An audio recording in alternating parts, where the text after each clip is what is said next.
ang kuwit ng balat sa akin. Dahil ay ipagsapalaran sa mga magulat talagang pinagulat. Kaya naman check ng saga. Good morning and welcome sa aking munting channel. Dito nga ay napag-isipan na nitong si Tanggol na sila ay aanib na nga sa puwersa nga nitong si Marcelo, at dito ay kinausap niya itong ang si Supremo kasama ng kanyang mga kagrupo at si Amanda, na sumanib na nga sila dito nga sa sinasabi ni Tanggol na isang grupo, kaya't napag-iisipan ng lahat at nabuo ang isang desisyon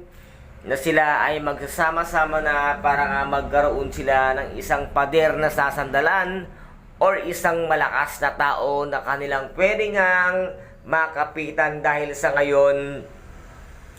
ay wala na rin silang pondo at maliit na nga ang kanilang grupo, at dito ay wala namang kaalam-alam itong si Tanggol na ang kanila pang sasanibang grupo ay ang lolo nga nitong si Pablo na kanyang kinitil, at dito nga ay naisahan niya ang lolo ni Pablo dahil nga sa kayabangan at kaangasan ito, kaya niya nga ito kinitil ang buhay. Ngunit dito nga ay hindi rin niya sukat akalain na dito sila muling magtatagpo nito ngang si Alberto, na inaakala niya na siyang pumatay nga kay Mokang, at dito rin niya nga makikita ang kanyang tinuturing na kapatid na si David na kasama nga nitong si Ramon, at dito ay unti-unti na nga ring malalaman ni Tanggol at matutuklasan ang katotohanan sa kanyang pagkatao, kung sino nga ba ang isang Tanggol or Jesus Nazareno de Magiba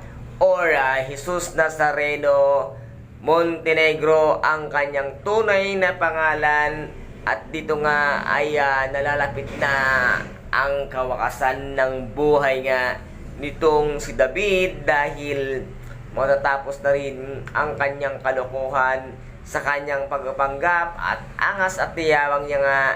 dito nga sa tinatawag nating